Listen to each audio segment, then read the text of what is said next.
Everyone, कैसे हो आप सब लोग। आई रियली होप आप सब लोग बहुत अच्छे होंगे। प्रकृति the side your SST and English teacher. And देखो बच्चों, आज के इस वीडियो में हम लोग करने वाले हैं आप लोगों की जो न्यू बुक है क्लास 9 की इंग्लिश का कावेरी का चैप्टर नंबर 3 होने वाला है ये विंड्स ऑफ चेंज। यानी ये परिवर्तन की हवा चलने वाली है। किस तरीके से हम देखेंगे कि आखिर कैसा कैसा बदलाव आया है विंड्स में। अब ये विंड्स वाले विंड्स नहीं है बल्कि हवा देने वाले विंड्स है, उसमें कैसे बदलाव आया है उस बारे में हम इस चैप्टर में पढ़ने वाले हैं। अगर आप लोगों ने जो उससे प्रीवियस वीडियोस रही हैं आपके चैप्टर नंबर 1 2 इसके exercise question answers detail videos, अगर आप लोगों ने वो ना देखी हो तो डिस्क्रिप्शन बॉक्स में पूरी प्लेलिस्ट का लिंक है, आप वहां से उसको भी चेकआउट कर सकते हैं। और आज के इस वीडियो में हम लोग करेंगे आप लोगों का chapter number 3 winds of change. तो बच्चों, हम लोग इस चैप्टर में बेसिकली पढ़ने के वाले हैं।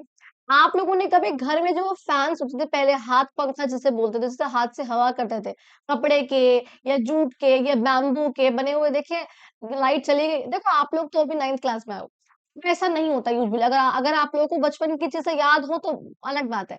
आप अपने पेरेंट्स से पूछना, अपने बड़े भाई बहन से पूछना, उनको पता होगा कैसे घर में पहले टाइम पे, आज से कुछ साल पहले दिल्ली में लाइट बहुत जाती थी। या अगर आप लोग यूपी वगैरह में रहते हो, मेरठ बुलंदशहर यहाँ इस एरियाज में, मतलब बेसिकली लाइट काफी जाती थी पहले हमारे इंडिया में, नहीं जाती है। बट पहले के समय पे जब लाइट जाती थी सबके सब गली में बैठ के हाथ से पंखा लेके हवा करते थे। ठीक है, वो भी एक समय था। नानी के घर गए तो वहां पे ऐसे हवा कर रहे, बिकॉज लाइट चली गई सारे एरिया की, अब क्या करें। पंखे नहीं थे उस टाइम पे, सीलिंग फैंस मतलब थे, बट लाइट चली गई तो इन्वर्टर बहुतों के यहाँ नहीं थे, या इन्वर्टर भूल गया, कुछ भी चीजें, तो हाथ से बहुत हवा करते थे। यूजुअल था, मतलब ये सब चीजें आप आई होप सबने करी होंगी। ठीक है, उसी के बारे में हम बात करने वाले हैं कि आखिर इस हाथ के पंखे में कैसा कैसा बदलाव आया।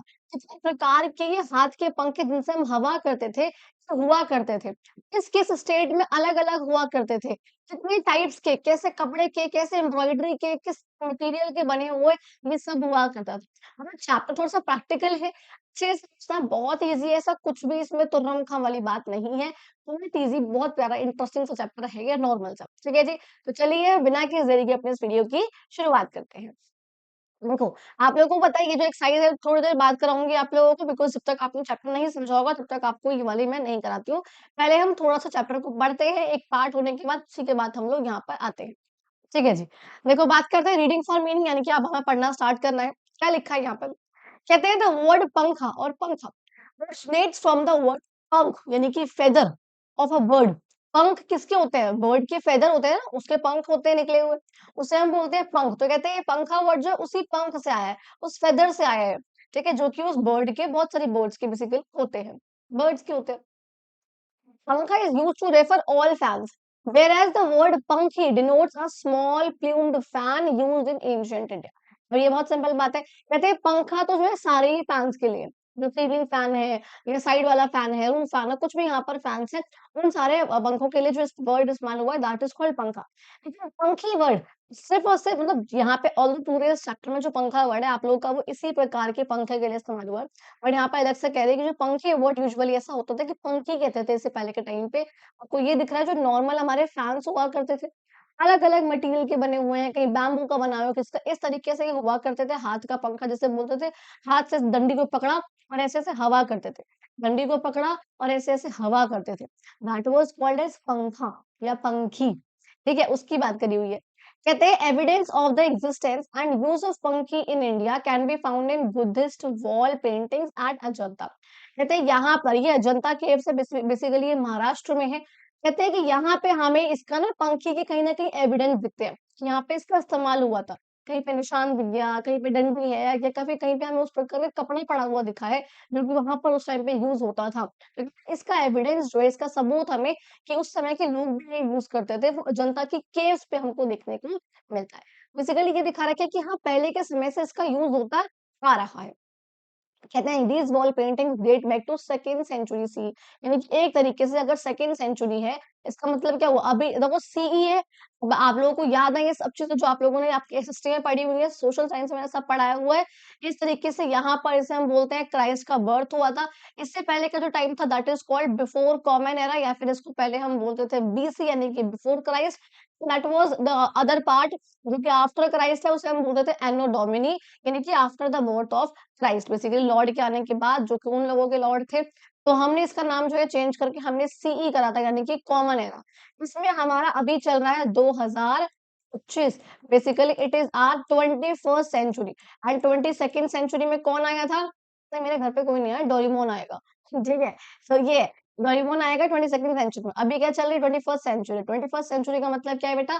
2001 से लेकर के 2100 तक का टाइम पीरियड जो होता है, इसे हम बोला है हमने 21st सेंचुरी। तो अगर यहाँ पे लिखा है सेकेंड सेंचुरी सीई, सीई का मतलब जो अभी चल रहा है उस सेंचुरीज की बात कर रहे हैं, यही सीई वाला पार्ट, कॉमन एरा वाला। तो अब हमें सेकंड सेंचुरी लिखा है, यानी कि सेकंड सेंचुरी का मतलब क्या हो? 100 साल पहले चले जाओ, 101 से लेकर 200 तक का टाइम है। ये जो 100 साल है, इसे हमने बोला है सेकंड सेंचुरी। तो कहते हैं इस टाइम पीरियड पे इसके बीच की जो है बात यहाँ पर हो रही है। बेसिकली यहाँ पे आज 2025 चल रहा है, उस टाइम पे क्या था? यहाँ पे 100 सेंचुरी, 100 से लेकर के 200 तक के बीच का टाइम जो था, उसकी बात करिए। तो करीब करीब मान लो आज से 1800 1900 साल पहले की बात यहाँ पर ये हो रही है, बहुत सिंपल सी भाषा में। अच्छा, यानी कि तब भी इसका इस्तेमाल हुआ करता था। कहते हैं अदर रिप्रेजेंटेशंस ऑफ द पंखा can be found in embroidery work, sculptures, carvings. यानी कि अब हमें आगे चैप्टर में पढ़ने वाले हैं किस तरीके से आप देखोगे अलग-अलग जगहों पे एम्ब्रॉयडरी वाला काम हो रखा है पंखाओं पे, स्कल्पचर्स पे, यानी कि जो हमने स्कल्पचर्स बने हुए, यहाँ पे किसी की मूर्ति बनी हुई है, कुछ भी है, उसमें भी हमने उसको इन्वॉल्व करा हुआ है। पंखे को, मतलब उस समय पे ये इतना ज़्यादा इम्पोर्टेंट था। क्यों इम्पोर्टेंट था भैया? आज से 1800 साल पहले, बिकॉज़ उस टाइम पे सीलिंग फैन इतने नहीं थे। उस पे ये सब डेवलपमेंट्स नहीं थी इतनी कि एसी लग रहा है, कूलर है या सीलिंग फैन्स हैं या साइड वाले फैन्स हैं, वॉल फैन्स हैं, ऐसा नहीं हुआ करता था। उस समय पे यही जो है फैन्स यहाँ पर हुआ करते थे। अच्छा, किस लिए होते थे ये भैया? तो फैन डीटीज़ कि जो भी वहाँ पे भगवान की पूजा वहाँ पर करी जा रही है, मंदिर वगैरह में, टेम्पल्स वगैरह में भी, उन सबको, उन मंदिर भगवान को भी हवा मिलती रहे। तो उसका भी यानी कि एंशिएंट टाइम्स में इस्तेमाल करा जाता। अच्छा, तो एंशिएंट टाइम्स की बात हमने यहाँ पर कर ली कि टेम्पल्स में भी पंखास का इस्तेमाल होता था। They were also used in royal courts to fan kings. वही शाही दरबार में जो किंग बैठे हैं, तो किंग जी को भी तो हवा चाहिए ना, तो उनके भी देखा है आपने कई उसमें दिखाते हैं कि साथ में साइड में दोनों कोई ना कोई खड़ा है और वो ऐसे-ऐसे करके हर टाइम जो है किंग की हवा ही कर रहे हैं वो बेचारे। उनका काम ही ये है पूरा दिन ऐसे-ऐसे अपने हाथों को घुमाते रहना और किंग आराम से बैठा है। ठीक है, that was also a part. कहते हैं pankhas varied in size from a tiny 2 inch one to large ones requiring a full person's full arm strength to move them. कहते हैं कि जो पंखा है उसका साइज ना काफ़ी वैरी करता था। बिल्कुल छोटा-सा 2 इंच का भी हो सकता है, इतना छोटा-सा ऐसे-ऐसे करके अपने लिए अपने हाथ से ऐसे-ऐसे घुमा लो, या वो इतना बड़ा भी हो सकता था जिससे पूरे एक आपकी आर्म, पूरी आपके एक आर्म की वो स्ट्रेंथ लग जाए, ताकत लग जाए उस पर्सन को हवा देने में। यूं ही करे जा रहे हो, पूरे जान तो हाथों की लग जाए, उस बंदे को हवा पूरी चाहिए, क्योंकि उसमें बड़े फैन्स हुआ करते थे। तो मतलब बेसिकली कह रहे हैं कि साइज़ जो है छोटा भी हुआ करता था एंड बहुत बड़ा भी साइज़ इस पंखे का हुआ करता था।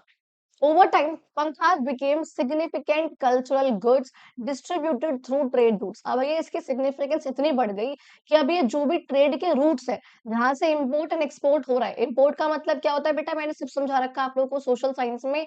इम्पोर्ट का मतलब होता है जब कोई भी सामान हम अपने देश में मंगाते हैं, और एक्सपोर्ट का मतलब होता है जब हम अपने यहाँ से कोई भी सामान बाहर भेजते हैं।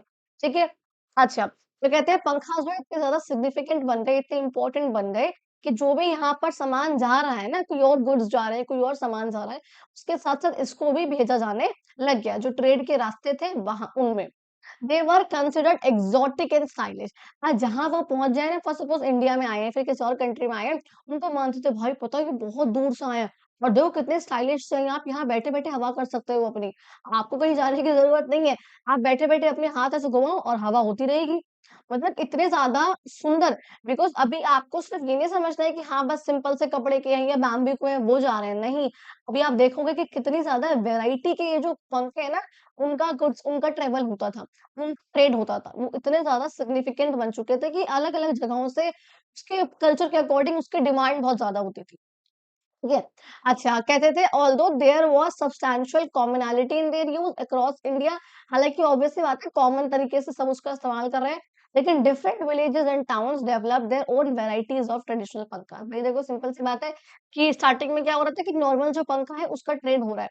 लेकिन बाद में आप देखोगे जब वो जगह-जगह पहुँचे, तो वहाँ के लोगों ने उसको अपने अकॉर्डिंग बनाने का, उसके विलेज की जो कम्युनिटी है या फिर वहाँ के लोगों का जो ट्रेडिशन है, जैसे वो लोग कपड़े पहनते हैं, उस तरीके से उन्होंने उस पंखे को डेवलप करने का ट्राई करा। फॉर सपोज़ आपके पास घूमता हुआ पंखा आया बैम्बू का।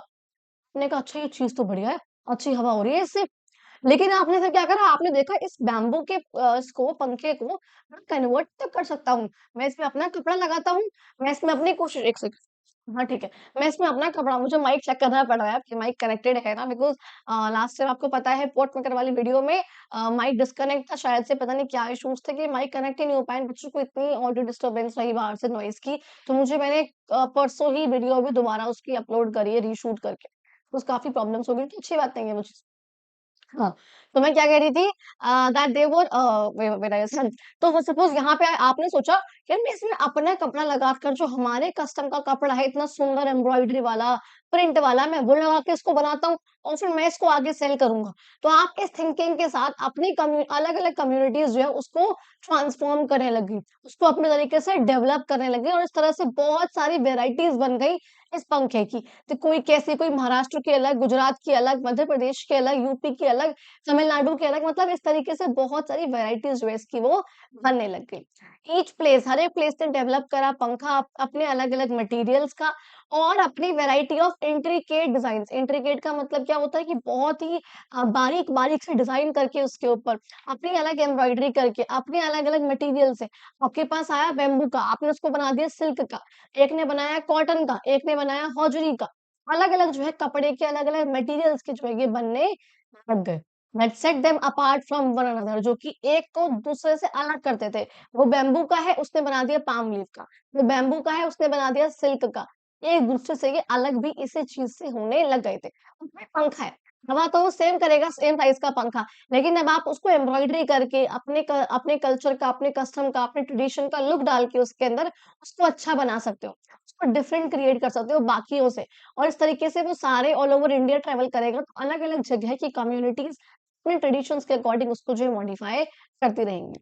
और इस तरीके से कहते हैं बैम्बू का, केन का, palm leaf, silk, brass, leather, silver के पंखास ये सब अलग-अलग तरीके से आने लग गए विद डेकोरेटिव बीड्स इवन कईयों में तो बीड्स लगा दी गई decorative.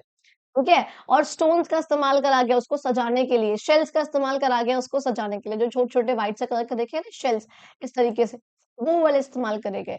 They were used depending on the geographies, culture and traditional rituals. वही बार-बार मैं कह रही हूँ, इनका इस्तेमाल करा गया, कैसे इस्तेमाल करा गया? ये देखते हुए कि आखिर उनका अपनी ज्योग्राफी कहाँ की है, बेसिकली वो लोग कहाँ के रहते हैं, उनका कल्चर कैसा है एंड इनकी पहले से फॉलो होने वाले रिचुअल्स उनके कैसे हैं। तो अपने रिचुअल्स, अपने कस्टम, अपने ट्रेडिशन का यूज़ करके अपना उनको ध्यान में रख के अलग-अलग जो पंखास की वैरायटी है, अलग-अलग मटेरियल्स हैं, वो सब यहाँ पे क्रिएट करे गए। सिंपल सी बात। अच्छा, कहते हैं in modern times the use of pankhas has been restricted to decorative purpose. कहते हैं आज के टाइम पे तो पंखा का क्या है भैया, सिर्फ डेकोरेशन के लिए इस्तेमाल करते हैं उसका हम and they have become traditional craft items in India. और लेकिन उस टाइम पे क्या था कि ट्रेडिशनल यानी कि बहुत पुराने चलते आते क्राफ्ट के आइटम्स थे, जहाँ पे सब लोग अपने हाथों की कोई ना कोई कलाकारियाँ दिखाते थे। पहले ये था, तो नॉर्मल है। इवन अब आप देखोगे मुझे तो मेरे घर में मिला ही नहीं, क्योंकि मैंने देखा था कि मैंने सोचा कि हाँ, ठीक है आप लोगों को मैं धीरे-धीरे दिखाऊँगी बट मुझे तो मेरे घर में पंखा ही नहीं मिला। एंड बिकॉज़ ये ऐसा टाइम नहीं है जब शॉप्स पे पंखेज़ मिलते हों, तो आस-पास नहीं मिला मुझे अदरवाइज़ मैं आप लोगों को लाके दिखाती कि आखिर कैसे वो पंखा होता है। और तो मैंने यहाँ पे आप लोगों को दिखा दिया अच्छे से। अपने घर में चेक करना, अगर आप लोगों को मिल जाए तो, ठीक है? तो वो यहाँ पर कह रहे हैं कि आज के टाइम पे तो ये बहुत नॉर्मल हो गया है ही नहीं यूज़ में, लेकिन पहले के टाइम पे बहुत बढ़िया था। The structure of each fan reflects the cultural core of the region that craft it। मैं वही बार-बार बोल रही हूँ कि जो भी उस पंखे का स्ट्रक्चर है, जो उसका मटेरियल है, जिसका इस्तेमाल करा गया, जिस प्रकार का बनाया गया, वो चीज़ रिफ्लेक्ट करती थी, वही दर्शाती थी कि आखिर ये कहाँ से आया है, किसका कल्चर है ऐसा। वो वाली चीज़ समझ रहे हो कि अगर ये इसमें ये वाली बीड्स लगी हुई हैं, सोचो ये बीड्स बीड्स वाला कहाँ से आया है भाई? अच्छा ये तो गुजरात का होगा। तो क्या वो उस जगह की पहचान इससे अलग ही क्रिएट होती थी जिसने उसको बनाया है। फॉर इंस्टेंस कहते हैं applique hand fan of Rajasthan. अब देखो इन जो यहाँ वर्ड्स लिखे हुए हैं एप्लिक, जरदोज़ी ये इनके नाम हैं। वो एप्लिक हैंड फैन है। इसमें बेसिकली क्या कर रहे हैं जोड़-जोड़ के यहाँ पे जो कॉर्नर्स हैं वो अलग-अलग कपड़ों से जोड़-जोड़ के बनाते हैं। बीच में यहाँ पे कहीं न कहीं मिरर का वर्क करते हैं। ये यहाँ पर दिखा रखा है। बस वही यहाँ पे अलग-अलग कहते हैं ये भी एक एंटीक पंखा यानी कि बहुत पुराना पंखा हुआ करता था। Made of 2 pieces of fabric in different shapes and patterns swing into one onto one another cloth with the use of ornamental needlework यानी कि आप देख रहे हो तो किस तरीके से यहाँ पे बीच में ऑर्नामेंटल यहाँ के हल्के बहुत शीशे वगैरह लगा के यहाँ पर वो कपड़ों का इस्तेमाल करके अलग-अलग तरीके से यहाँ पर ये बनाया गया है। इसे हम कहते हैं applique hand fan of Rajasthan. तो कहते हैं यहाँ पर ये एक अलग हो गया। इसके बाद आप देखोगे जरदोज़ी हैंड फैन है राजस्थान का, तो कहते हैं ये थोड़ा अलग हो गया। राजस्थान का है ये भी, लेकिन ये अलग हो गया बिकॉज़ इसमें यूज़ हो गया glittering ornament and encrusting gold thread work. ये जो बीच में आपको यहाँ पे दिखा रहा है ना, ये चमकीला-चमकीला से गोल्ड का काम। कहते हैं इसने इसको अलग बना दिया। इससे बन गया ये ज़रदोज़ी वाला। अगर इसमें गोल्ड का काम आ गया बीच में तो, अगर ये लेयर से कवर्ड है इस तरीके से, तो ये इसका मतलब क्या हो गया, ये वाला है ज़रदोज़ी हैंड फैन। अगर इसमें यहाँ पर बीच में गोल्ड नहीं था, तो ये था एप्लिक हैंड फैन। तो मतलब क्या हुआ कि उस स्ट्रक्चर ने उसको उसके मटेरियल में हल्का बहुत डिफरेंस था, उसको अलग बना दिया दूसरे वाले से। राजस्थान में टेम्पल हैंड फैन्स भी काफ़ी पॉपुलर थे। ये कैसे बनते थे? Engraving brass and have a long needle. Side में क्या था भैया, इसकी लंबी सी सुई हुआ करती थी, मतलब लंबी लंबी इसको पकड़ने की डंडी थी, काफ़ी लंबी। और बहुत सिंपल रूप में क्या, एंग्रेविंग ब्रास यानी कि जो ब्रास है उसको एंग्रेव करा-करा के, ब्रास वाज़ अ मटेरियल पतला-पतला सा, उसको एंग्रेव करा के उसको ऐसे वीविंग करके बेसिकली उसको गड़वा के इसके अंदर, उससे जो है ये बनाया गया था। And that was called as hand fan of temple, basically temple hand fans. तो ये डिफरेंट डिफरेंट थे। कहते हैं एक और पेंटेड हैंड फैन भी हुआ करता था। कार्डबोर्ड का पंखा था वो, जिसमें अलग-अलग इमेजेस हुआ करती थी, वो अलग भगवान को दर्शाया जाता था। जैसे यहाँ पर देखो ये दिखा रखा है, ये पेंटेड वाला hand fan, this was not temple वाला, but this was the painted hand fan. Because मैं वही सोच रही हूँ, यहाँ पे लॉन्ग हैंडल लिखा है, यहाँ पे इसका शॉर्ट सा हैंडल है। हाँ, दैट वाज़ पेंटेड वाला, दैट इज़ नॉट पंखा, दैट इज़ पेंटेड वाला, जिसमें कह रहे हैं ना कि बेसिकली भगवान के लिए हुआ करता था ये। अलग-अलग भगवान इसमें बनाकर अलग-अलग इमेजेस से कार्डबोर्ड का पंखा हुआ करता था। तो ये हो गया आपकी, तो ये हो गया ज़रदोज़ी, ये हो गया हमारा पेंटेड हैंड फैन। ये हुए हमारे किसके? ये हुए राजस्थान के हैंड पैन्स। डिफरेंट डिफरेंट प्रकार के हैं बस। अब आपको इसके सच अलग-अलग याद करने की ज़रूरत नहीं है कि हाँ, किसमें क्या चीज़ हुआ करती थी। हल्की बहुत बस उसको माइंड में रखो, ठीक है? कहते हैं the adjoining state of Gujarat, यानी कि अब जो पास की स्टेट है गुजरात की, उसके अपने अलग इंडिजीनियस टेक है पंखास पे, यानी कि उसका अपना अलग पर्सपेक्टिव है पंखास को लेकर। इंडिजीनियस का मतलब क्या होता है? जो आपका खुद का है, ओरिजिनल है, जो आपके यहाँ से आया है। आपने कहीं बाहर किसी स्टेट से या बाहर किसी कंट्री से नहीं करा है, किसी रीजन से, वो आपका अपना है। इंडिजीनियस बोलते हैं इसको हम। These hand fans are elegant. अब ये क्या, गुजरात की बात करेंगे, तो गुजरात के कैसे थे भैया? गुजरात का था, these hand fans are elegant, बड़े एलिगेंट से हुआ करते थे, प्योर कॉटन के। क्योंकि ऊपर हमने कॉटन वर्ड कहीं नहीं देखा, लेकिन गुजरात टेक्सटाइल तक कॉटन याद आ गया, ठीक है? तो कॉटन के यहाँ पर ये बना करते थे बेस हैंड फैन, इसलिए एम्बेलिश्ड। एम्बेलिश का मतलब क्या होता है? इनको सजाया जाता था डेकोरेशन करके इनके अंदर, विद मिरर वर्क। यहाँ पे देखो, अब क्या यहाँ पे स्पेशली यहाँ पे लिखा हुआ है कि इसमें मिरर का काम हुआ करता था। तो गुजरात के हैंड फैन से तो इसमें मिरर का काम ज़्यादा होगा। बीड्स हैंड फैन, बीड्स मैंने बताया गुजरात का है, बीड्स हैंड फैन इसका word with colourful beads and has a silver handle. इस तरीके से यहाँ पर देख रहे हो, ये सिल्वर हैंडल है और ये बीड्स वाला हैंड फैन है, जो कि गुजरात में अलग-अलग, यहाँ पे कुछ, यहाँ पे कुछ, यहाँ पे कुछ, यहाँ पे कुछ, दिस वाज़ कॉल्ड बीड्स। और यहाँ पे साइड-साइड में यहाँ पर ये पुट अप करके इस तरीके से ये बनाया जाता था। That was called beads hand fan. ये था गुजरात का एम्ब्रॉयडरी वाला हैंड फैन, जो सिंपल है, यहाँ पे इसमें अलग-अलग से एम्ब्रॉयडरी काफ़ी करी हुई है। ये वाला था यहाँ पे मिरर वर्क का, जो मैंने कहा ना कि शीशे का काम, मोटे-मोटे शीशे लगा के साइड बाय साइड इसको कवर अप करके इस तरीके से मिरर का वर्क जो है वो होता था। तो कहते हैं ये जो पंखास थे, दीज़ डेंटी, यानी कि ये जो छोटे-छोटे से सुंदर-सुंदर पंखास थे, इनका इस्तेमाल हम डेकोरेशंस के लिए भी करा करते थे। यानी कि अगर छोटा-सा पंखा है, इतना छोटा, तो मैंने बहुत सारे लगा दिए अपने वॉल पे इस तरीके से डेकोरेशन करके, कुछ सर्कल में या हेमिस्फीयर में, और यहाँ पे छोटे-छोटे, छोटे-छोटे, छोटे-छोटे मैंने लगाकर उसको डेकोरेट कर दिया। तो बहुत सुंदर मेरी एक वॉल प्रिपेयर हो गई। ठीक है? तो यानी कि कह रहे हैं कि इसका इस्तेमाल जो है डेकोरेशन के पर्पज़ के लिए भी करते थे। ये हमारे हुए 3 बेसिकली आप लोगों के गुजरात के पंखास।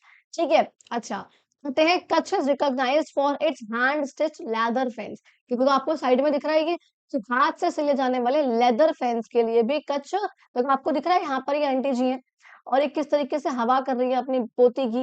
ये देख रहे हो आप, हाथ में पंखा पकड़ा और इस तरीके से वो हवा कर रही है। साइड बाय साइड ये हवा का सर्कल दिखा रखा है छोटा-सा आपके लिए। ठीक है? तो ये क्या है? ये हैंड फैन है। कहाँ पे? Simple simple. तो इसी प्रकार के अलग-अलग प्रकार के हैंड फैन्स हुआ करते थे। तो जो मैंने ये वाला दिखा रखा है, this was a leather hand fan, जिसमें कुछ डेकोरेशन करके इसका भी इस्तेमाल करते थे। थ्रेड एंड वूल से इसको डेकोरेट कर दिया। इसके किनारों पे एट सीम्स का मतलब होता है जहाँ पे 2 कोने आकर मुड़ रहे हो।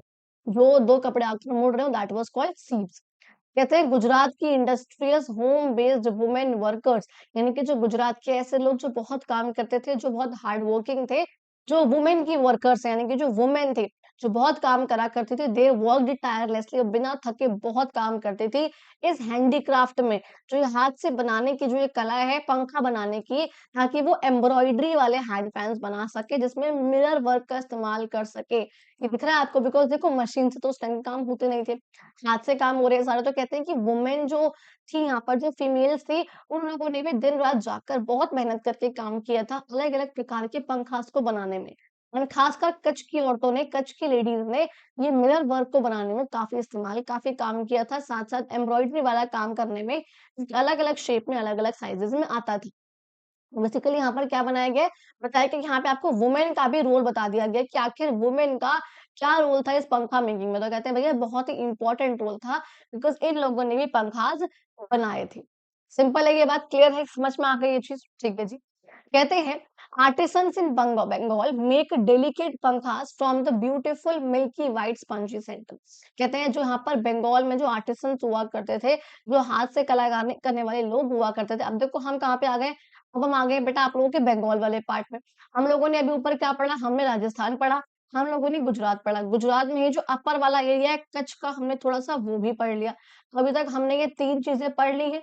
अब आ रहे हैं हम आपके कहाँ पे आ गए, अब हम आपकी साइड में यानी कि ईस्ट में आ गए, हम आपके बंगाल वाले पार्ट में हम आ गए हैं।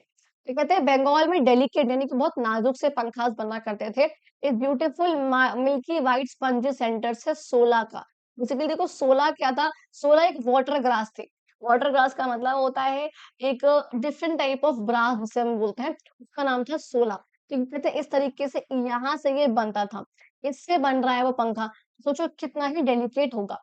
इतना ज़्यादा मैं कहूँगी वो नाज़ुक होगा बेसिकली, अगर वो इस तरीके से बन रहा है। कहते हैं द पाम लीफ, अब एक चीज़ आपको यहाँ पे दिख रही है ये वाले palm leaf hand fan, palm leaf का बना होता था ये, लोकली इसे हम कहते थे ताल पत्तर पंखा। क्या कहते थे इसे, हम कहते थे ताल पत्तर पंखा। आपको यहाँ पर दिख रहा है ये भी कितना नॉर्मल सा, उसको ऐसे हवा करते रहो कहीं भी ले जाओ उसको हैंडी सा, ठीक है? तो वो यहाँ पर कह रहे हैं they are easy to carry, आराम से इसको आप लेके जा सकते थे and perpetually kept as an article of possession in Bengali household. और लोग बाग जो है यूजुअली आपको दिखेगा कि लोगों के घर में ये ताल पत्तर पंखा रखा होगा। बहुत-बहुत समय से ये चीज़ चलती आ रही है, तो बंगाल के घरों में आपको ये ज़रूर दिख जाएगा। ताल पत्तर पंखा इसे हम बोलते थे। अच्छा, अब देखो यहाँ पे बंगाल वाला पार्ट भी हमने खत्म कर दिया। आगे बात कर रहे हैं, कहते हैं अदर स्टेट्स इन इंडिया, अब जो बाकी स्टेट्स हैं इंडिया में उनके पास भी अपने वेरिएशंस यानी कि डिफरेंट डिफरेंट वैराइटीज ऑफ पंखास हुआ करते थे। यहाँ बात कर रहे हैं यूपी की। अब देखो हम कहाँ आ गए, बंगाल से ऊपर आके हम लोग कहाँ आ गए, अब हम लोग आ गए आपका यूपी में। यूपी के क्या कह रहे हैं, कहते हैं इनके पास भी फड़ हैंड फैन्स हुआ करते थे। फड़ हैंड फैन्स का मतलब क्या है, बेसिकली नाम है, जस्ट फड़ लिया हाथ में पकड़ लिया, यहाँ पे हैंड फैन्स है। दे वर एडोर्न्ड विद, कि कैसे बनते थे, इनकी सुंदरता कैसे होती थी, प्योर गोल्ड से, सिल्वर की जरी से इसके डेकोरेशन करके लेस वेस लगा के, इस तरीके से सिल्क और सैटिन के फ्रिल्स। फ्रिल्स का मतलब क्या है, आपको यहाँ पर ये जो बाहर निकलती हुई चीज है ना, ये वाली, ये जो बाहर निकल रही है फर फर सी, और यहाँ पे भी ना दिख रहा है क्लियरली, तो ये दिख रहे हैं, ये जो बाहर इस तरह से निकले हुए हैं, दीज आर कॉल्ड फ्रिल्स। तो कहते हैं ये जो फ्रिल्स थे वो इसमें भी हुआ करते थे, और वो भी किसके, ये सैटिन के।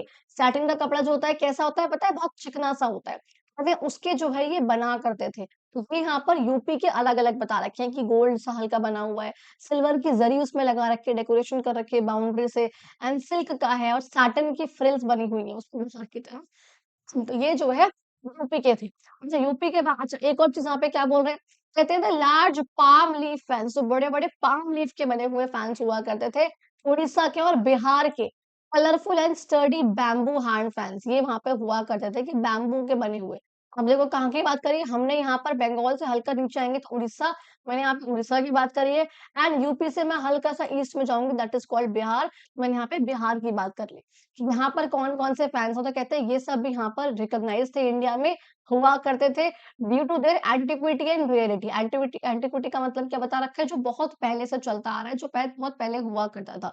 तो कहते हैं वहाँ पर ये था रेयरिटी, कि बहुत इस प्रकार के आपको फैन, ऐसा नहीं कि हर घर में मिल जाएगा, हर घर में आपको उस वैरायटी का फैन मिलेगा, नहीं। हर घर में नॉर्मल फैन मिलेगा, लेकिन कुछ-कुछ घर में ऐसे वैरायटी के फैन्स मिलेंगे आपको। जैसे ट्रेडिशनल कस्टम वाले फैन्स मिलेंगे आपको, जो कि डिफरेंट डिफरेंट स्टेट्स के हैं। कहते हैं इसकी वजह से ये पूरे इंडिया में काफ़ी चला करते थे। काफ़ी इनकी मान्यता थी। तो मैंने आपको यहाँ तक सारा कुछ बताया कि आखिर कौन-कौन सी स्टेट्स की हमने बात करी है। सबसे पहले हमने बात की राजस्थान की, फिर हमने करी गुजरात की, उससे ऊपर कच्छ की, देन हमने करी बंगाल की, फिर हमने करी यूपी की, फिर हमने करी बिहार की और उड़ीसा की। इस तरीके से हम 7-8 स्टेट्स की बात कर चुके हैं। कहते हैं many tribes in India have adopted this handicraft to make their own versions of hand held fan. कहते हैं बहुत सारे जो ट्राइब्स थे, जो आदिवासी लोग थे, उन लोगों ने भी इसको अडॉप्ट करा, इस हैंडीक्राफ्ट को, हाथ से बनाने की क्राफ्ट की टेक्निक को बेसिकली अपने हाथ से पकड़ने वाले वर्जन्स बनाए। मान लो अगर वो लोग पत्ते पहनते हैं, तो उन लोगों ने पत्तों का बना दिया। उनके यहाँ कोई स्पेशल प्रकार का कपड़ा मिलता है, उन्होंने उसका बना दिया। तो सबने अपने अपने अकॉर्डिंग जो है वो पंखे बनाना स्टार्ट करा। कहते हैं कुछ मटेरियल जैसे कि ग्रास का, मेटल्स का, ये उन लोगों ने यूज़ करना इस्तेमाल करा using bamboo sticks and grass. यहाँ पर कहते हैं बैम्बू स्टिक्स का इस्तेमाल करके जो बैम्बू की पतली-पतली स्टिक्स हुआ करती थी, वो मोटा बैम्बू मत समझना, बहुत पतली उसकी स्टिक आती थी। उसको एम्ब्रॉयडरी करके, उसकी वीविंग करके, उसके ग्रास के साथ उसको मिलाकर, उससे यहाँ पर पंखे इसको बनाना स्टार्ट करा। टेन का, पाम लीव्स का इस्तेमाल करा गया, सिल्क का, ब्रास का, इन सबको रिज़र्व करा गया था एंटीक पीसेस के लिए इन हैंड फैन्स को बनाने के लिए। आपको यहाँ पे दिख रहा है ये ज्योमेट्रिक पैटर्न सा। पता है ये जिसका बना हुआ है ना, ये खुद बैम्बू का बना हुआ है। बैम्बू की इतनी आपको दिख भी रही है बैम्बू स्टिक्स, तो बैम्बू का मतलब ये बड़ा-बड़ा बैम्बू मत समझना उसमें मोटा-मोटा। This are also called bamboo stick. जिसको अपने घर पे दिखेगा ना, वो खुद भी बैम्बू का बना होगा, या तो बैम्बू का होगा या वो कपड़े का होगा। इन 2 में से कोई एक होगा। तो बैम्बू का यहाँ पर जो है वो हुआ करता था। ये आपको दिख रहा है यहाँ पर, तो कहते हैं ज्योमेट्रिकल पैटर्न्स का इस्तेमाल करना। व्हाइट इंक, रेड बैकग्राउंड का कॉम्बिनेशंस यूज़ करना। फॉर सपोज़ आपने रेड का बना दिया सारा और कुछ-कुछ आपने बीच में व्हाइट डाल दिए, है ना? तो वो क्या हो गया, एक ज्योमेट्रिक पैटर्न बन गया। जैसे यहाँ पर पिंक, ब्लू और व्हाइट का पैटर्न है, आपने रेड का बनाया मेजरली और आपने व्हाइट भी कहीं न कहीं उसमें इन्वॉल्व कर दिया। तो वही यहाँ पर कह रहे हैं, उसका combination have helped the tribe create multiple beautifully design पंखा। इस तरीके से डिफरेंट डिफरेंट कलर्स का यूज़ करके ट्राइब्स हैं वो भी अलग-अलग बहुत सुंदर-सुंदर पंखास बनाया करते थे। दैट इज़ या आपको अपने घर में ये वाला भी दिख सकता है। उसमें नीचे डंडी लगी होगी इस तरह लकड़ी का टुकड़ा और ऊपर यहाँ पे इस तरीके से मोटे वाले बैम्बू स्टिक्स होंगी। ये वाली पतली वाली बैम्बू स्टिक्स है, ये हल्की सी मोटी वाली बैम्बू स्टिक्स है। किसी का भी आपको जो पंखा अपने घर में दिख सकता है। तो यहाँ पर भी इन लोगों ने क्या करा है, कलर्स का यूज़ कर दिया यहाँ पे, इसको हल्का-सा अलग दिखाने के लिए अदर दैन बाकी अदर पंखास से। अच्छा, कहते हैं टाइम के साथ और जैसे-जैसे टेक्नोलॉजी आती गई, एडवेंट हुआ, उसका अराइवल हुआ, उसका आना हुआ और इनोवेटिव क्रिएशंस होती रहीं। अलग-अलग प्रकार की नई-नई चीज़ें यहाँ पर आ रही हैं। The beautiful culture of pankhas runs the risk of slowly losing its presence among Indians. अब भाई ज़ाहिर-सी बात है, जैसे-जैसे हमने बोला हुआ है डेवलपमेंट जैसे बढ़ती है, हम जो ये नॉर्मल चीज़ें हैं, जो बेसिक चीज़ें हैं, इसको हम कई बार पीछे छोड़ देते हैं कि भैया अब हाथ से क्या हवा करना, हाथ दर्द कर जाते हैं। ऊपर फैन लग गया, वॉल फैन लग दिया, इतनी चीज़ें आ गई, तो इसका अब क्या यूज़ करना है, इसको छोड़ो। तो टेक्नोलॉजी बढ़ी तो हमने इसको जो है छोड़ते हुए हम चल दी, इसकी जो प्रेज़ेंस थी वो खत्म होती चली गई, कम होती चली गई इंडियंस में भी। Once made for personal use कि पहले क्या था भैया, पहले ये पर्सनल इस्तेमाल के लिए बनाए जाते थे, कि आराम से आप हवा कर सकते हो, ठीक है। धीरे-धीरे करके ये जो हैंडीक्राफ्ट था वो ट्रांसफ़ॉर्म हुआ कमर्शियल बिज़नेस में और धीरे-धीरे करके ये क्या बनता चला गया, ये कमर्शियल बिज़नेस बन गया, जहाँ पे इसको हम ट्रेड कर रहे हैं इसको हम इम्पोर्ट एक्सपोर्ट कर रहे हैं कि पहले आपने इसका इस्तेमाल करा पर्सनल यूज़ के लिए। बेसिकली देखो यहाँ पे आपको इसका ओवरव्यू दिया गया है कि हमने क्या देखा इसमें कि पहले ये पंखा पर्सनल यूज़ के लिए इस्तेमाल होता था, बट बाद में इतना डेवलप होने लग गया कि इसका ट्रेड होने लग गया। कमर्शियली बिज़नेस होने लग गया इसका। तो आदमी इवन क्योंकि अलग-अलग रीजन्स तक ये पहुँच गया तो सिंपल पंखा से इसकी इतनी ज़्यादा उनके ट्रेडिशंस और कल्चर्स के अकॉर्डिंग इसकी इतनी वैराइटीज़ आ गई अलग-अलग स्टेट्स की, अलग-अलग ट्राइब्स की, जिसका बिज़नेस और बढ़ने लग गया। ठीक है? And now provide some form of livelihood to India's artisans और उस टाइम पे क्या हो गया था कि ये जीने का उनका साधन बन चुका था। भी ज़ाहिर-सी बात है किसी का अगर काम ही पंखे का इस तरीके से बनाने का है, उसको ट्रेड करने का, उसका इम्पोर्ट एक्सपोर्ट करने का, उसको बाय एंड सेल करने का, तो उसका यही काम बन गया, वो उसी से अपना पैसा कमा रहा है, उसकी जीवन रेखा चल ही इससे रही है। The slight increase in popularity and demand is significantly affected by different version of पंखास being crafted। देखो मैंने वही बोला कि जो इस पंखा की इतनी पॉपुलैरिटी बढ़ गई, ये जो उसकी डिमांड उस टाइम पे अभी हमने देखा थोड़े टाइम पहले यही, इतनी बढ़ गई उसकी डिमांड या उसकी पॉपुलैरिटी वो क्यों बढ़ी? क्योंकि अगर फॉर सपोज़ अगर सिंपली सिंपल ही बैम्बू का फैन होता, सबको पता है ठीक है बैम्बू का फ़ायदा मंगलवार यूज़ तो करना ही है, वो वाली चीज़। लेकिन आपको पता है इंडिया में या कई जगहों पे क्या होता है भैया, जहाँ कुछ अलग वर्ज़न क्रिएट हुआ, जहाँ पे कुछ नया क्रिएट हुआ बेसिकली लोगों को दिखाना कि भई ये चीज़ क्या हो रही है, ये क्या है बेसिकली? भाई डिफरेंट प्रकार का पंखा है, देखो इसपे कितनी सुंदर एम्ब्रॉयडरी हो रखी है, इसमें बीड्स लगे हुए हैं, इसमें शीशे का काम है, इसमें गोल्ड का है, इसमें सिल्वर की ज़री है। तो यहाँ पर क्या हुआ इसकी वैरायटी बढ़ने की वजह से इसकी डिमांड, इसकी पॉपुलैरिटी बहुत बढ़ती चली गई। अगर ये सिंपल सा पंखा होता तो इसकी डिमांड इतनी नहीं होती। लेकिन क्योंकि इसमें लोगों ने अपना क्राफ्ट डाला, अपना कल्चर डाल दिया इसी के अंदर, अपना कस्टम, अपना ट्रेडिशन डाल दिया इसी पंखे को बनाने में, इसकी डिमांड बहुत बढ़ती चली गई। One of the first steps to preserve the sense of the craft is by celebrating पंखास। कहते हैं एक जो बहुत बढ़िया तरीका है इसको प्रिज़र्व करने का, इसका मतलब है कि हम इसको प्रिज़र्व करके रखें बेसिकली, कि भैया हमें क्या करना चाहिए इसके इस चीज़ को बचा के रखने के लिए, इसकी याद को बचा के रखने के लिए हमें क्या करना चाहिए, इसको सेलिब्रेट करना चाहिए एंड एप्रिशिएट करना चाहिए कल्चर को। वे जो कल्चर है उसके पीछे का, जो स्टोरी है उसके पीछे की, जो आर्टिस्ट्री है, जो कि इस हैंडीक्राफ्ट में लगी हुई है, जो उसमें बनकर आई हुई है। ठीक है? तो जो कि हमें उस कल्चर को, जो हमें उस कल्चर से मिला है ना, तो हमको उसको प्रिज़र्व करके रखना चाहिए। This allows contemporary pankha makers to demonstrate their craft and regain its popularity. अब ये वो टाइम आ चुका है कि अब इसका इस्तेमाल सिर्फ़ और सिर्फ़ पर्सनल यूज़ के लिए होना भी नहीं चाहिए। इसका क्योंकि अब इतना बढ़ गया था उस टाइम पर ही, एंड आज के टाइम पर भी लोगों को ना डिफरेंट डिफरेंट चीज़ें खरीदने का बहुत शौक है। जहाँ उनको ये कहते हैं ना भैया ये तो बहुत एलिगेंट चीज़ है, ये थोड़ी-सी महँगी है, सारे अमीर आ जाएँगे उसे खरीदने के लिए। ये तो मैं लूँगा भैया बड़ी अलग चीज़ है ये तो, वो वाली बात है। अब एग्ज़ाम्पल के लिए सोचो, आईफ़ोन है, अभी जब आईफ़ोन 17 प्रो मैक्स आया था, उसमें जो भगवा कलर था वो न्यू डाल दिया गया। उसका पीछे का पॉइंट क्या था कि भगवा रंग है, इंडियंस उसे काफ़ी परचेज़ करेंगे और बहुतों ने करा भी था। लास्ट कुछ इयर्स में आईफ़ोन की डिमांड हमारे इंडिया में इतनी बढ़ गई है, इसकी कोई हद नहीं है। ठीक है? तो ये बहुत हो गई है ये चीज़। तो उस टाइम पे भगवा रंग डाला गया ताकि हम इंडिया वाले उसको परचेज़ करें और बहुत लोगों ने करा। व्हाइट ना करके उन लोगों ने अब भगवा रंग परचेज़ करा। क्यों? क्योंकि उसमें ना नाम डाल दिया गया इंडिया का। वो कल्चर की बात आ गई, वो ट्रेडिशन की बात आ गई, हमारे कस्टम की बात आ गई, हमारे नेशनल सिंबल की बात आ गई। समझ रहे हो? तो वही वाली बात यहाँ पर है। तो कहते हैं आज के टाइम पर भी अगर लोगों को क्या करना चाहिए, लोगों को ना कंटेम्पोरेरी यानी कि आज के टाइम की बात हो रही है कि अब जो पंखा बनाने वाले हैं, उनको भी अपनी जो क्राफ्ट है उसको दर्शाना चाहिए, उसको डेमोन्स्ट्रेट करना चाहिए और जो उसकी पॉपुलैरिटी पहले थी उसको वापस से लेके आना चाहिए। अब के टाइम पे पंखा मेकर्स को ये चीज़ ज़रूर करनी चाहिए। It also helps them provide, अगर अब लोग इसको ना अगर हवा के लिए इस्तेमाल तो नहीं करेंगे, बट अब लोग इसको डेकोरेशन के लिए ज़रूर यूज़ कर सकते हैं because people nowadays love aesthetic things. ठीक है? कहते हैं it also provides it also helps provide them with a commercial platform to create a sustainable livelihood. तो कहते हैं कि ये चीज़ जो उसको प्रोवाइड कर रही थी, क्या प्रोवाइड करती है? एक कमर्शियल प्लेटफ़ॉर्म यानी कि एक उनको ना एक बिज़नेस करने का प्लेटफ़ॉर्म मिल जाएगा, एक अच्छा खासा सस्टेन करने वाली जीवन रेखा को वापस से चलाने के लिए, तो उनको उसका साधन मिल जाएगा।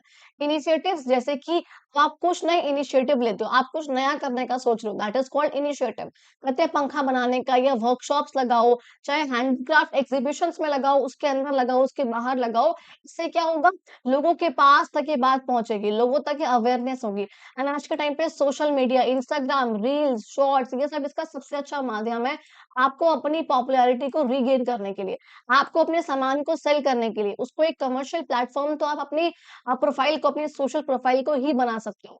आप ये दिखाओ, आप जो आपके इंडिया का जो कल्चर है, उसकी ब्यूटी को हमें दिखाना चाहिए और इस क्राफ्ट की इम्पोर्टेंस को हमें चाहे डेकोरेशन पर्पज़ के लिए सही, लेकिन इंडिया का कल्चर को दर्शाते हुए हमें इस चीज़ को लेकर आना चाहिए, जो पंखा मेकर्स हैं उनको इस पे काम ज़रूर करना चाहिए। जैसे मैंने आपको एग्ज़ाम्पल दिया आईफ़ोन का कि भगवा रंग था तो लोगों ने उसको कल्चर से रिलेट करा और बहुत लोगों ने उसको परचेज़ करा। ठीक है? सेम ऐसे ही कहते हैं कि पंखा मेकर्स को भी क्या करना चाहिए, अपने कल्चर को आगे लाते हुए, उसको डेमोन्स्ट्रेट करते हुए, उसको दर्शाते हुए नए-नए पंखास को बनाना स्टार्ट करना चाहिए, ताकि जो पहले की जो पॉपुलैरिटी थी वो उसको हम वापस से गेन कर सकें। समझ में आ गया जी? दैट वाज़ बचा whole of your chapter but before ending the video जो हम लोगों ने ऊपर हमने क्वेश्चन्स छोड़े थे कुछ, हम ज़रा इसको एक बार देख लेते हैं। क्या-क्या बात करते हैं? कहते हैं रिफ्लेक्ट एंड रिस्पॉन्ड की बात कर रहे हैं। यहाँ पे क्या आपसे बोला गया है? कह रहे first question, does anyone in your family use a hand fan, what do you call it in your language and what it is made of. मैंने वही कहा, आप अपने घर में जरा एक बार देखना, क्या आपके घर में ऐसा पंखा रखा हुआ है। तो मैंने बोला अगर रखा भी होगा तो या तो वो क्लोथ का होगा या वो बैम्बू की पतली वाली या मोटी वाली स्टिक्स का होगा, भी इतना ही हो सकता है। लेट्स बता कोई क्या जाएगा, तो कपड़े का होगा कि बैम्बू का होगा, ये तो बहुत सिंपल है। कपड़े में अलग अलग कपड़ा हो सकता है, वो आप लोग देखो आपके घर में कौन सा है, कहते हैं किसका बना हुआ है और आप उसको अपनी लैंग्वेज में क्या कहते हो, पंखी कहते हो, हाथ पंखा कहते हो, क्या कहते हो, ये आप अपने बड़ों से पूछना, ठीक है। लेकिन यहाँ पे देखो क्वेश्चन कह रहे हैं कि आपको यहाँ पे पेयर्स में काम करना है, अपने फ्रेंड्स के साथ देखो, 3 दोस्त लग जाओ साथ में, आप ये पिक्चर्स देखो और आपको इस इन्फॉर्मेशन को कंप्लीट करना है। क्या कह रहे हैं देखो, ये जो फैन है ना बेसिकली इस प्रकार का जिसमें ऐसे है और ये ऐसे गोल है, ये वाला जो फैन था वो असम में इस्तेमाल होता था। ये जो फैन है जिसमें ऐसे करके ऐसे वाला फैन है, हवा नॉर्मली होगी इससे भी, ये केरला में इस्तेमाल होता था, होता है बेसिकली। यानी कि जो नॉर्मल है मैंने बोला था ना कि फ्रिल्स निकली हुई है इस प्रकार की, यूपी बिहार का है ये फ्रिल्स वाला, तो बस वही है यहाँ पर, ये सैटिन की फ्रिल्स है ये, तो यूपी में इसका इस्तेमाल होता था। अब देखो आपको क्लियरली दिख रहा है कि इसकी शेप कैसी है, राउंड है, इसकी हाथ जैसी शेप है ऐसे-ऐसे करके, तो ये हैंड शेप मैंने लिख दिया है। रेक्टेंगुलर है इसकी शेप, इसको स्क्वायर मत समझना, यहाँ से हल्का लंबा है और यहाँ से हल्का छोटा है, लंबा है और छोटा है, इसलिए ये क्या है रेक्टेंगुलर शेप है। किसका बना हुआ है ये आपको दिख रहा है, ये बैम्बू का बना हुआ है, ये पाम लीफ का बना हुआ है, ये तो आपके कपड़े का बना हुआ है, मूंज ग्रास बोलते हैं बेसिकली इसको। ये जो अंदर है ये मूंज ग्रास है, पतली वाली होती है ये, चटाई जिसकी बनी होती है ना उसे कहते हैं मूंज ग्रास। और वो बाहर की तरफ ये क्या है, ये सैटिन की फ्रिल्स है आपकी बेसिकली, तो यहाँ पर ये वो है। हाँ, आपको अपने घर पे मूंज ग्रास का भी दिख सकता है, पॉसिबिलिटी है। मेरे घर पे शायद से पहले हुआ करता था बट अब नहीं है, तो मूंज ग्रास का भी आपको पंखा देखने को मिल सकता है, only if you are from UP, Bihar, Delhi वाले एरियाज़। आपको नॉर्थ इंडिया वाले लोगों को मिल सकता है अपने घरों में, जिसकी चटाई बनी होती है, दैट इज़ कॉल्ड मूंज ग्रास। तो ग्रास का मतलब सिर्फ हरी ग्रास नहीं होता, अलग-अलग प्रकार की ग्रासेस आती हैं। ठीक है? अब देखो यहाँ पे भी कह रहे हैं कि आपको इन सबको फिल अप करना है बेसिकली। यहाँ पे एक पैराग्राफ आपको दिखा रखा है। कहते हैं इस पैराग्राफ के अकॉर्डिंग आपको जो मैच द कॉलम्स आपको इनको फिक्स करना है। कहते हैं आपको कॉलम 1 से कॉलम 2 को मैच करना है, बट उससे पहले ज़रा एक बार देख लेते हैं क्या लिखा हुआ है इस पैराग्राफ में। कहते हैं I visited the craft fair yesterday. भाई जो भी बात हो रही है, स्टोरी की बात हो रही है, कुछ भी है यहाँ पर, तो कहते हैं कि मैं जो है क्राफ्ट फेयर गया था या गई थी कल। इट वाज़ वंडरफुल एक्सपीरियंस, मुझे वहाँ बहुत मज़ा आया। Each indigenous artefact was an innovative creation, कि ये हर एक जो इंडिजीनियस आर्टिफैक्ट है यानी कि वहीं के लोगों का लोकली बनाया हुआ जो आर्टिफैक्ट यानी कि जो ऑब्जेक्ट्स थे, वाज़ एन इनोवेटिव, बहुत इनोवेटिव थे, ओरिजिनल थे, क्रिएट करे गए थे of industrious craft person. Industrious का मतलब क्या बताया था मैंने, हार्ड वर्किंग है, बहुत काम करते हैं, जो वुमेन थी वो वाली craft persons, their intricate design, intricate का मतलब क्या था, बहुत बारीक-बारीक डिजाइन करके उन लोगों ने इस पे काम कर रखा था। इन्वोक्ड इससे क्या आता है, ये चीज़ आ रही है हमारे अंदर, सेंस ऑफ रिस्पेक्ट, रिस्पेक्ट आ रही है किसके लिए, फॉर द इनिशिएटिव्स, कि जो नए-नए इनिशिएटिव्स यहाँ पे गवर्नमेंट के द्वारा लाए गए हैं, इनको दिखाने के लिए। बस ये वाला आपको पैराग्राफ था, इसके अकॉर्डिंग आपको ये पढ़ना है। क्या पढ़ना है देखो, आपको कॉलम को मैच करना है बेसिकली। इंडिजीनियस, हाँ ठीक है, ठीक है। इंडिजीनियस का मतलब यहाँ पर क्या होगा कि जो हमारा खुद का है, जो लोकल है, तो ये रहा local, from where it originated, यानी कि जहाँ से वो चीज़ आई है, दैट इज़ कॉल्ड इंडिजीनियस, क्या आपका खुद का है वो। इनोवेटिव का मतलब मैंने क्या कहा था, कुछ नई चीज़ आ रही है, कुछ नया है, कुछ अलग आ रहा है हमारे पास, तो वो इनोवेटिव हो रही है। तो इसे हम कहते हैं new and original in approach, यानी कि ट्रू। इंडस्ट्रीज का मतलब मैंने क्या कहा, बहुत काम करने वाले यानी कि हार्ड वर्किंग। वो कहते हैं ना ज़ाकिर खान ने एक बार कहा था, बहुत मेहनत करना, क्योंकि बहुत मेहनत करने से हो जाता है। मैंने करके देखा है, हो जाएगा। ठीक है? तो वो वाली बात ज़रा मुझे यहाँ पे याद आ गई। इंडस्ट्रीज का मतलब क्या होता है बेटा आपका, हार्ड वर्किंग। इंट्रिकेट का मतलब मैंने क्या बताया था, बहुत डिटेल, बहुत बारीक से डिज़ाइन। देखो वो कहाँ है, ये रहा। एलाबोरेट यानी कि डिटेल डिज़ाइन्स की यहाँ पर बात हो रही है। इन्वोक्ड मैंने कहा ना आती है, सेंस ऑफ रिस्पेक्ट आ रही है हमारे अंदर उन लोगों के लिए या फिर गवर्नमेंट के लिए जो ये इनिशिएटिव्स लेकर आई। तो इन्वोक का मतलब क्या होता है, आना, दैट मीन्स ब्रॉट आउट, आ रही है वो चीज़। इनिशिएटिव्स का मतलब क्या होता है कि वो एक्शन जो किसी भी सिचुएशन को इम्प्रूव करने के लिए नई-नई अलग-अलग एक कुछ इनिशिएटिव्स लिए जा रहे हैं ताकि हम इस चीज़ को ठीक कर सकते हैं। अगर वुमेन की जो पोज़ीशन है अगर वो खराब होती जा रही है, तो उसको ठीक करने के लिए हम क्या-क्या इनिशिएटिव्स ले सकते हैं, ताकि हम कर सकते हैं, दैट इज़ कॉल्ड इनिशिएटिव।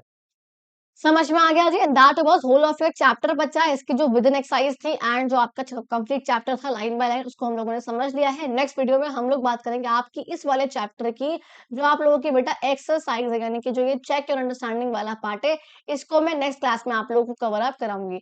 अगर आप लोगों को ये वाली वीडियो अच्छी लगी हो, उस चैनल को सब्सक्राइब करना, वीडियो को लाइक करना, कमेंट करना, शेयर करना अपने फ्रेंड्स पे और नेक्स्ट वाली वीडियो का वेट करना, जहाँ पे हम लोग उसकी एक्सरसाइज़ को कवर अप करेंगे। जो प्रीवियस वीडियोज़ हैं आप वहाँ पे आप लोगों को समझ में आ जाएगा देखकर उसकी एक्सरसाइज़, उसके क्वेश्चन आंसर्स कि मैं किस तरीके से प्रॉपर पीडीएफ प्रिपेयर करके आप लोगों के लिए अलग से क्वेश्चन आंसर्स वगैरह आपको प्रिपेयर करती हूँ, बनाती हूँ एंड देन मैं उसको टेलीग्राम ग्रुप पे अपलोड भी कर देती हूँ। और टेलीग्राम ग्रुप पे अगर आप लोगों ने जॉइन ना कर रखा हो, तो आपको मेरे यूट्यूब के बायो में भी उसका लिंक मिल जाएगा एंड सीधे आप टेलीग्राम पे सर्च कर सकते हैं मेरे चैनल का नाम that is called Edu Mentorials and thank you so much. हमारे बहुत जल्दी 9000 सब्सक्राइबर्स पूरे होने वाले हैं बच्चों। Thank you so much to everyone for this and we are going beyond it. Instagram पे काफ़ी अच्छा चल रहा है, यूट्यूब पे भी आप लोगों की अ, दुआ से बहुत अच्छा सब कुछ चल रहा है। भगवान का आशीर्वाद तो है। ठीक है, बाकी ये हम लोग मिलते हैं अपनी अगली वीडियो में। अगर वीडियो अच्छी लगे तो चैनल को सब्सक्राइब ज़रूर करना और साइड में जो बेल आइकन है, उसको भी आप लोग ऑन कर सकते हो ताकि आप लोगों को जो वीडियो की नोटिफ़िकेशंस आने वाली, वो आप लोगों के पास आती रहे। Thank you so much and मिलते हैं हम लोग अपनी अगली वीडियो में।